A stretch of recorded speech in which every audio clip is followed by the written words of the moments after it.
Bonjour et bienvenue dans cette édition 2022 du journal télévisé de l'École de journalisme de Genève.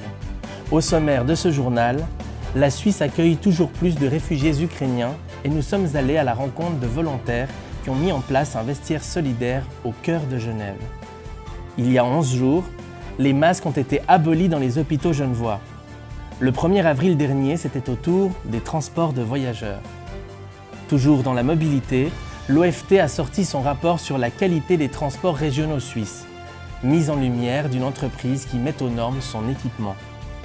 Et puis le grand format de notre émission, le cinéma suisse s'exporte peu. Un reportage revient sur ce phénomène et sera suivi d'un débat avec les étudiants de l'École de cinéma de Genève.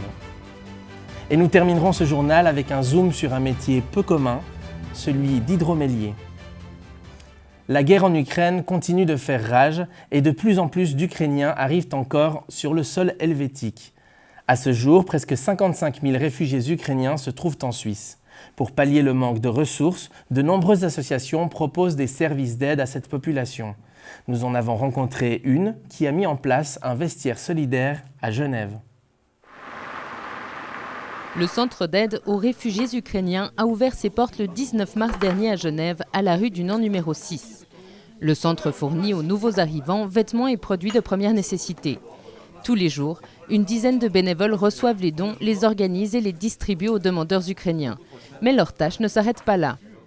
La première, c'est communiquer avec les gens qui viennent ici. Deuxième chose, c'est d'essayer d'aider. Ça peut être trouver quelque chose ici dans le centre ou prendre des notes pour des choses que les gens ont besoin en particulier. Voir s'il y a des choses qu'ils ont besoin. Arrivent dans notre centre, je les contacte par téléphone, je les reçois ici.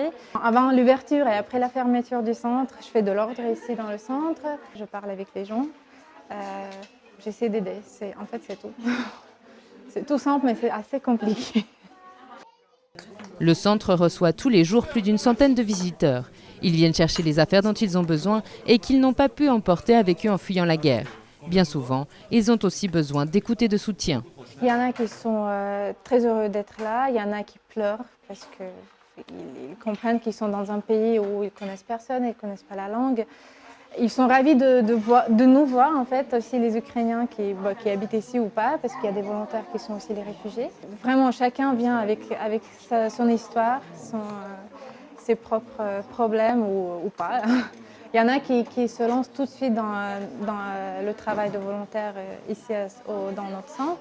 Les autres se proposent, d'autres qui viennent juste régulièrement. En fait, je crois qu'ils viennent ici si souvent pour des raisons psychologiques.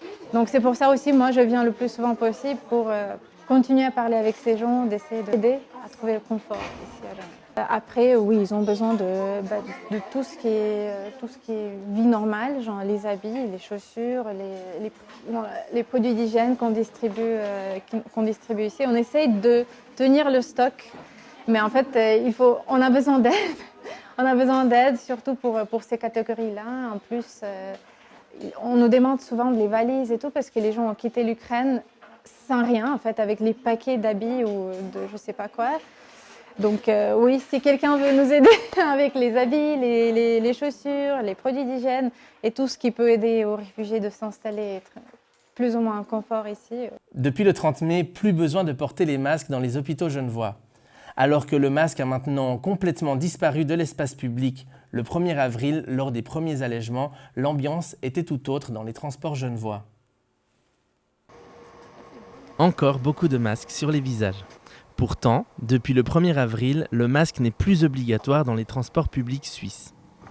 À Genève, le réflexe est encore bien intégré, mais certains usagers n'ont pas hésité à l'abandonner. Si le masque reste encore recommandé en cas de symptômes, le Conseil fédéral a confirmé le 30 mars dernier la levée de toutes les dernières mesures liées au Covid-19. Retour à la vie d'avant, enfin, pour ceux qui le savent. Ah mais c'est aujourd'hui que ça finit? C'est déjà fini. Ah bah hop, voilà, je l'ai plus et là je suis encore plus content là. Je suis très content, on respire mieux, on a moins mal aux yeux.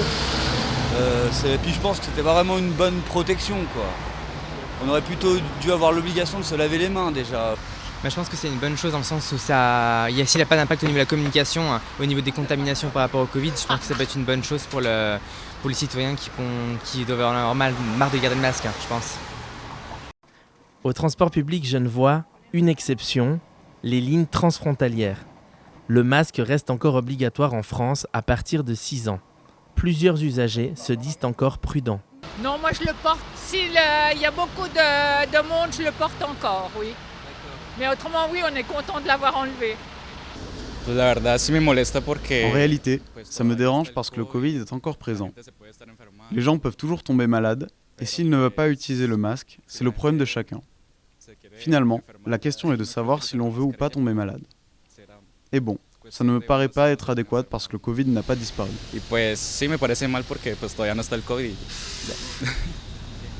Si le Conseil fédéral juge peu probable une détérioration de la situation et le retour du masque dans la population, il rappelle que l'évolution du virus reste impossible à prévoir de manière fiable.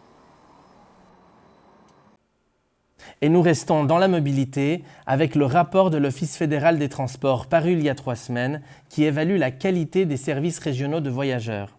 L'occasion de revenir sur les exigences de la Confédération et de voir comment une entreprise vaudoise met aux normes son équipement. En Suisse, plus de 90% des bus sont ponctuels. C'est ce qu'a révélé un rapport de la Confédération sorti en mai dernier, portant sur la qualité des transports régionaux. Au VMCV, l'entreprise de transport public de la Riviera vaudoise, Cathy Rouillet est responsable qualité.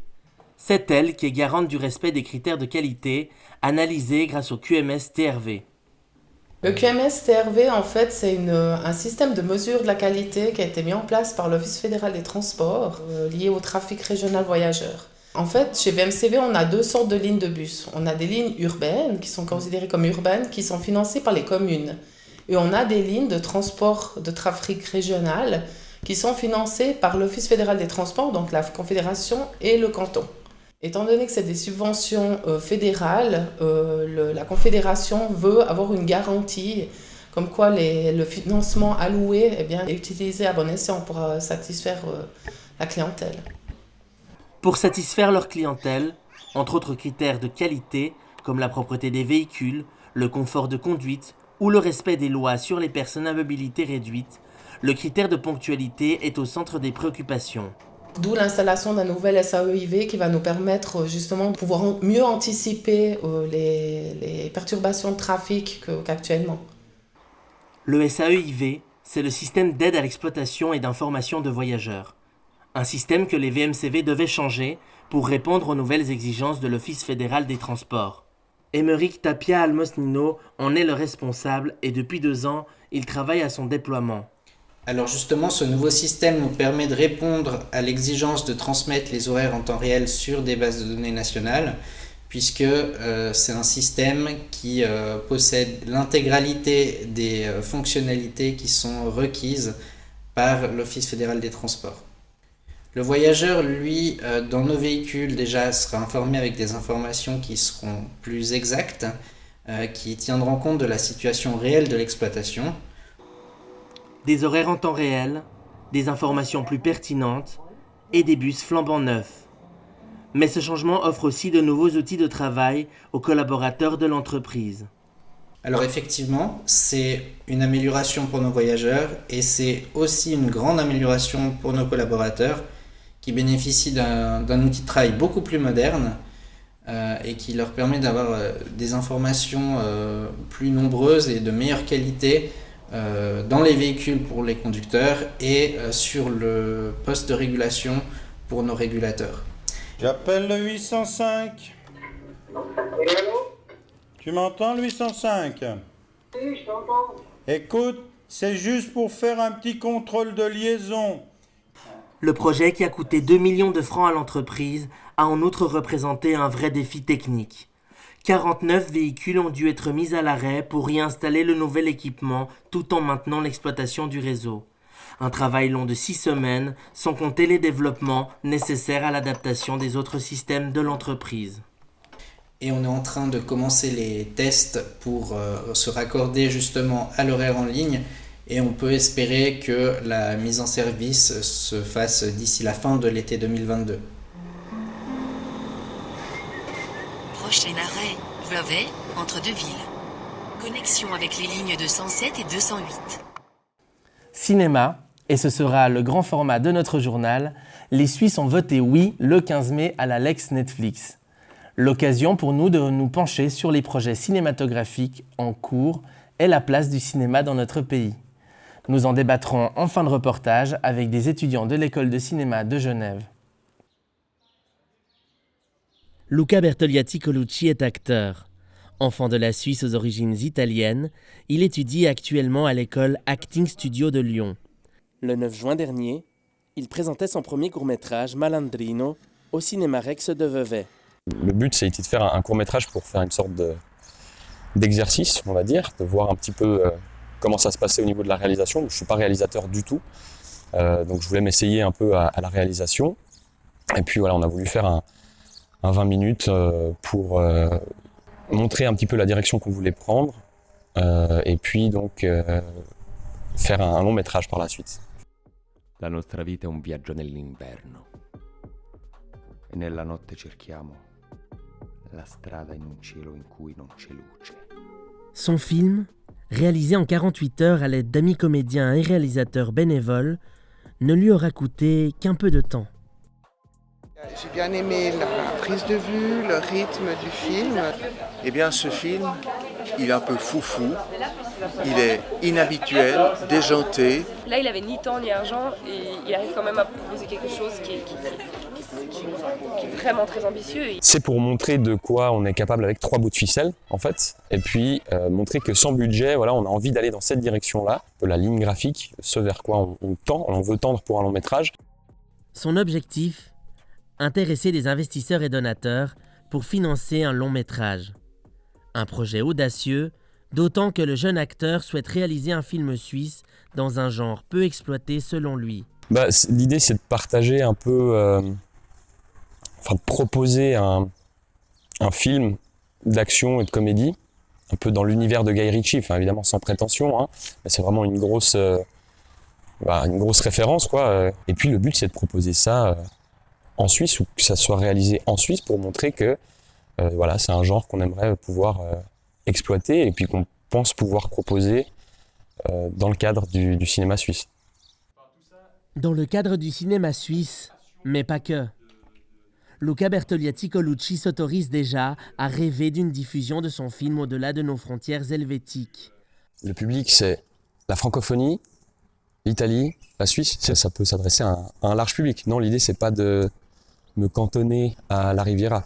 Selon lui, le potentiel cinématographique de la Suisse n'est pas suffisamment exploité et son cinéma peine à s'exporter. Même quand je demande un peu à mon entourage, cite-moi un film suisse, un truc, que ce soit en France ou n'importe où. Alors il y a Ma vie de courgette, voilà. Mais alors pourquoi le cinéma suisse peine tant à s'exporter ? Marc Decoster, le réalisateur suisse primé 17 fois à l'international avec son film Vasectomia, a sa petite idée.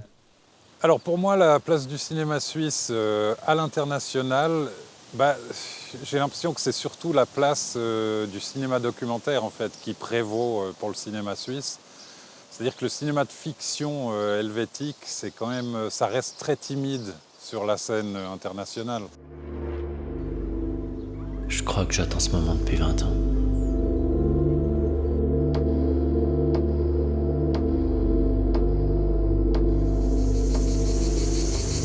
Tu peux enfin sortir de ta torpeur et être utile pour faire le bien.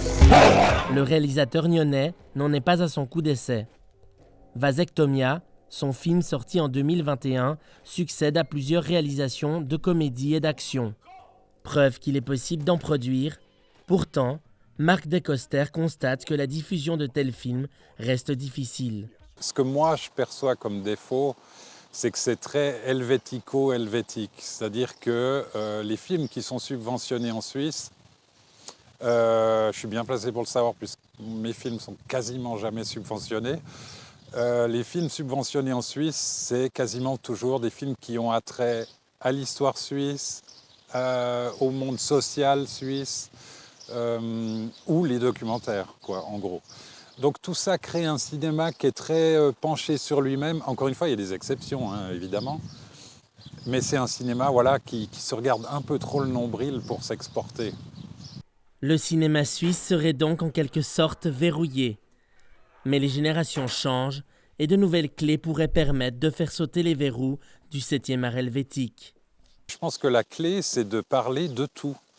Et je trouve, voilà, c'est ce qui manque un peu dans le cinéma suisse, c'est la notion, une image un peu jouisseuse du cinéma. C'est-à-dire que c'est très intellectualisé, ce que j'aime bien aussi, hein, d'ailleurs, mais j'aime quand c'est intellectualisé avec du plaisir, quoi. Et je pense que cette notion de plaisir manque parfois cruellement au cinéma suisse.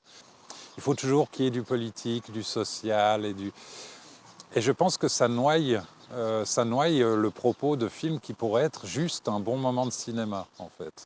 Un challenge pour les générations de réalisateurs à venir. L'idée de Luca Bertogliati-Colucci semble donc plutôt bonne et novatrice pour le cinéma suisse. Oui, je pense que c'est le challenge d'aujourd'hui, particulièrement de la nouvelle génération. Je pense que les jeunes générations qui veulent proposer un cinéma différent, voire un cinéma de genre, hein, tout à coup, film d'action, film d'horreur, j'en sais rien, sont clairement très peu soutenus. Encore une fois, il y a des contre-exemples, mais c'est minime. Donc oui, faire des projections comme ça, je trouve que c'est une idée brillante. Et tambouriner au truc VOD aussi. Je pense qu'il faut taper partout, quoi. Io mi chiedo, ma come fa il Signore a perdonare I nostri peccati? Un tableau plutôt noir qui est dépeint par ce reportage sur la place à l'international du cinéma suisse. Je reçois cet après-midi Charles Chapuis, Neil Zemouli et Marie Sagas qui ont accepté de débattre autour du sujet de la diffusion du cinéma suisse à l'international. Donc il semble avoir un espoir quand même qui est placé dans la nouvelle génération de réalisateurs. Vous êtes la nouvelle génération puisque vous êtes des étudiants de l'école de cinéma de Genève. Déjà, est-ce que vous partagez, on va commencer avec Neil Zemouli qui a déjà le micro, est-ce que on peut se tutoyer, tu partages le constat qui est fait par le reportage et qu'est-ce que tu penses de la diffusion du cinéma suisse à l'international ? Moi, je pense qu'honnêtement, c'est... Enfin, je pense qu'honnêtement, je suis assez d'accord avec son avis. C'est vrai que le cinéma suisse, c'est quelque chose, je trouve, en quelque sorte d'assez confidentiel. C'est assez compliqué de financer certains projets et où il y a vraiment une fenêtre en fait, de financement pour certains films qui est assez faible, je trouve, pas trop grande. Et si je peux donner mon avis par rapport à ça, je trouve que...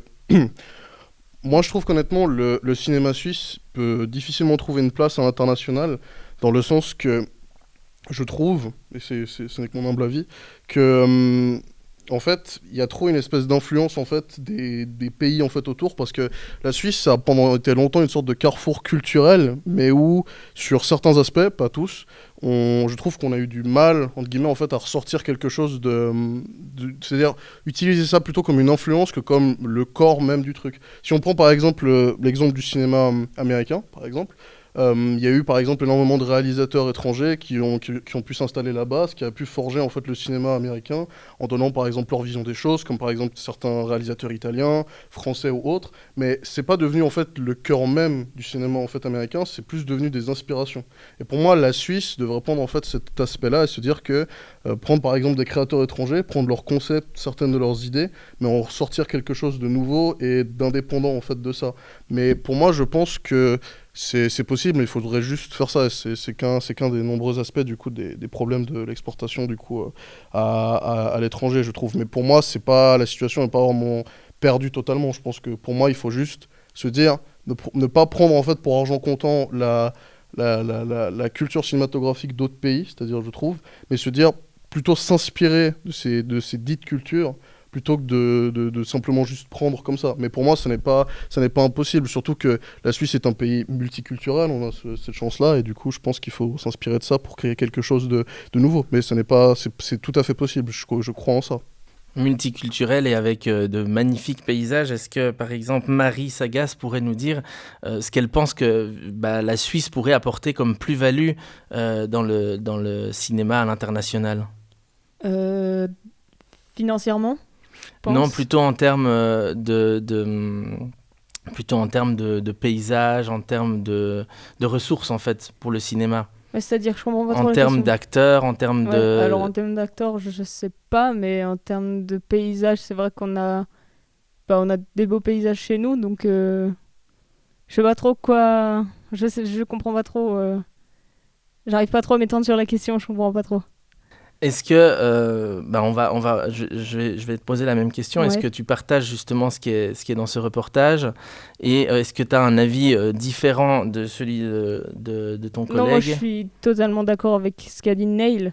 Il a dit le gros du gros. En fait, je pense qu'il n'y a pas plus de choses à dire là-dessus. C'est que c'est juste ce qu'il a dit, quoi. Il était en accord avec ce qu'il fallait, quoi. Alors toi, tu as un projet, je pense, pour cette année à rendre à la fin de l'année. Est-ce que tu peux nous décrire un petit peu ce que c'est ce projet ? Oui, bien sûr. Alors moi, j'ai parlé dans mon film de choix en fait entre la passion et la relation. C'est l'histoire d'un jeune pianiste qui a envie d'en faire son métier et il a un père à côté de ça qui est pas du tout d'accord avec lui, qui est dans sa bulle de businessman et qui voit pas du tout les choses pareilles. Et en fait, le fils va devoir choisir entre est-ce que je fais du piano toute ma vie et j'en fais mon métier et je suis heureux, ou est-ce que je m'enferme dans un truc beaucoup plus financier, business, comptable, machin et tout, toute ma vie pour au final pas faire ce que je veux, quoi. Et du coup, le film traite de ce choix-là et puis il sera fini dans 2 semaines. Est-ce que c'est un film qui tendrait ensuite à pouvoir être exporté à l'international ? Je ne pense pas. Et comment en tant que réalisatrice qui terminerait cette école, tu pourrais favoriser en fait l'exportation du film suisse à l'étranger ? Je sais pas. Et Charles, est-ce que toi tu as des idées par rapport à ce que toi tu pourrais apporter une fois ton diplôme en poche au cinéma suisse pour qu'il puisse peut-être mieux s'exporter, mieux se diffuser ? Ce que je peux apporter au cinéma suisse, je peux faire plus de films. Et pour plus l'exporter, l'envoyer en festival, essayer de faire le tour des festivals. Des festivals suisses ? Il y a beaucoup de festivals en Suisse, mais ce serait bien... Enfin, plein de réalisateurs suisses testent des festivals à l'étranger. Comme ça, on est déjà en train d'essayer de faire cette reconquête. Oui, quelle est la plus-value, effectivement, que tu penses pouvoir apporter, toi, comme futur réalisateur ? Ouais.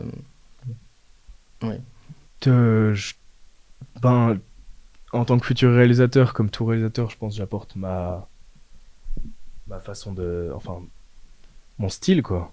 Et c'est quoi ton style ? Travail. Qu'est-ce que tu as comme projet, justement, pour la fin de l'année ?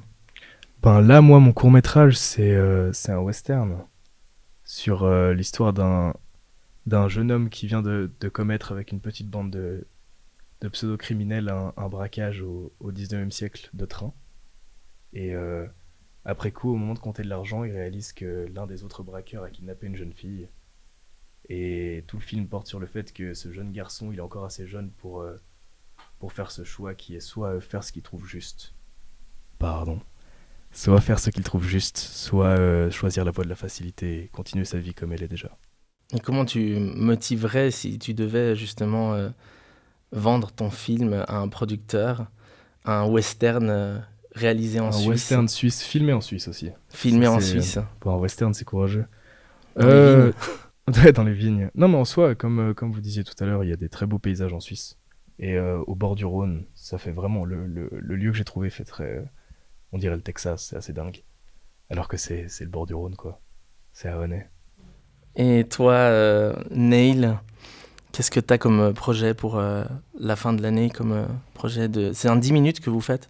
Oui, moi c'est un petit peu plus, c'est vers les 12 minutes, mais ouais, c'est environ 10 minutes du coup. Et comme projet que j'ai pour la fin de l'année, déjà finir du coup ce film, avoir le diplôme et probablement essayer de travailler à l'étranger, notamment au Royaume-Uni. J'espère essayer de travailler dans d'autres pays du coup. Donc toi, en fait, tu as le projet plutôt de toi t'exporter, plutôt que d'essayer d'exporter le... Donc tu pars défaitiste, en fait. Ça dépend, parce que pour moi, je pense que partir en fait à l'étranger et justement s'inspirer en fait des autres cinémas pour revenir, parce que peut-être que je ferai ça, seul l'avenir nous le dira, j'ai envie de dire. Mais moi, je pense pas vraiment que c'est si défaitiste que ça, bien au contraire, je pense, parce que pour moi, il faut pas non plus, je pense, être complètement fermé en fait en ce qui concerne les autres cinémas, je pense. Et je pense qu'il faut au contraire avoir une certaine ouverture sur les cinémas en fait internationaux pour se forger justement cette nouvelle idée. C'est un cinéma en fait pour soi en quelque sorte, je pense. Donc bon, ça, pour moi, je pense pas que je partirai défaitiste, parce que peut-être que je peux revenir en Suisse, peut-être que voilà, seul l'avenir nous le dira, j'ai envie de dire. De quoi parle ton film ? Mon film, l'intention du coup de mon film, c'est de dire qu'il faut en fait assumer ce qu'on fait dans le passé, parce que c'est ça qui nous a forgé, même si on a très honte de ce qu'on a fait avant. Le passé nous forge maintenant, pour maintenant. Et par exemple, Marie Sagas, est-ce que toi, tu as l'envie ensuite de partir à l'étranger pour forger Ouais. Où est-ce que tu voudrais partir ? Je sais pas, Royaume-Uni, c'est pas une si mauvaise idée que ça. Après, il y a Paris aussi, mais je sais pas trop encore. Est-ce qu'il n'y aurait pas le risque de ne jamais revenir et de se satisfaire du... Si, je pense. Toi, l'idée, c'est pas de revenir avec des idées qu'ensuite tu pourrais exporter au travers de tes films ? Je sais pas. En vrai, pourquoi pas, mais la chose, c'est qu'au stade où j'en suis actuellement, j'arrive pas à me projeter aussi loin, quoi. Je veux juste essayer de m'en sortir et de vivre de ça, au lieu de... Enfin, je sais pas encore, c'est trop loin pour que je puisse me faire une idée assez claire de la chose, quoi. Est-ce que, je vais reprendre le micro, je vais le passer à Charles. Est-ce que vous tous, vous trois, vous avez entendu parler de la votation sur la loi Netflix le 15 mai dernier ? Qu'est-ce que tu penses du résultat de cette votation et qu'est-ce que ça pourrait être la plus-value que ça peut apporter au cinéma ? Je pense que c'est une très bonne chose que ça soit fait. Ça va donner plus de visibilité au cinéma suisse. Et on en a besoin parce que jusqu'ici, j'ai l'impression que l'image de la Suisse mondiale, c'est les banques et les banquiers, à travers Jean Dujardin dans Le Loup de Wall Street ou n'importe quel film suisse qui va en festival. Enfin, la plupart, c'est des histoires de banques, d'argent, de trucs, alors qu'on a plein d'autres choses dans notre pays, puis plein de réalisateurs qui veulent raconter des trucs tout à fait différents, qui n'ont pas envie. C'est juste le cinéma reste bloqué vraiment, comme il disait dans le documentaire, il reste bloqué vraiment sur des trucs chiants, quoi. Des événements lambda, enfin la vie suisse d'un banquier tout le temps sérieux, pas de fantaisie, on n'invente pas. Je pense que ça serait une bonne chose qu'on commence à pouvoir laisser la place à d'autres réalisateurs qui ont des trucs différents à proposer que Quartier des Banques, saison 58. Ça veut dire que le petit écran, le streaming peut en effet être un bon moyen pour le cinéma suisse de percer. Tous les moyens sont bons. C'est un moyen comme un autre. C'est une plateforme qui nous permet d'avoir plus de nos œuvres diffusées avec les gens. Très bien. Eh bien, je vous remercie beaucoup d'avoir répondu à ces quelques questions. Merci à vous. Et j'espère que pour le cinéma suisse, qu'il s'exportera davantage et qu'il sera bien diffusé à l'international dans quelques années grâce à vous. Merci. Nous arrivons au terme de ce journal et pour conclure, une note printanière, florale et rafraîchissante. Nous découvrons comment un artisan genevois a revisité l'hydromel de soif. Au revoir. Du coup, l'hydromel, c'est la boisson alcoolisée la plus ancienne au monde.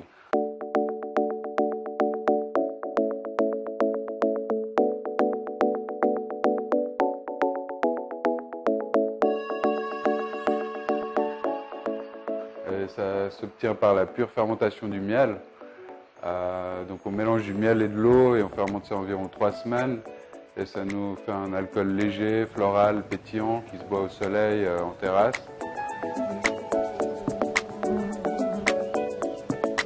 Il faut savoir que c'est aux États-Unis qu'aujourd'hui se passe réellement la renaissance de l'hydromel.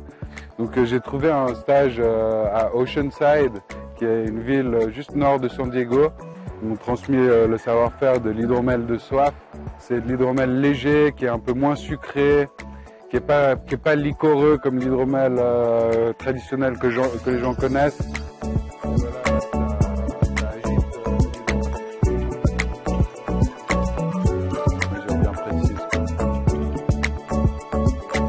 Vous allez quand même avoir des arômes floraux et des notes de miel, mais vraiment dans la subtilité et dans la légèreté, quoi. C'est ce que je me suis dit ferait plaisir aux Genevois par des journées ensoleillées d'été comme aujourd'hui.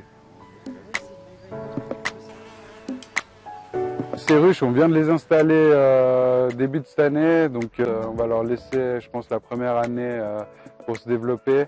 Donc on demande au public de nous financer pour nous aider justement à acquérir plus de ruches, et commencer à agrandir notre rucher et commencer à produire le miel nous-mêmes qu'on va fermenter et pouvoir proposer aux Genevois un hydromel 100% genevois avec du miel local, vraiment from bee to bottle. C'est ça notre vision à long terme.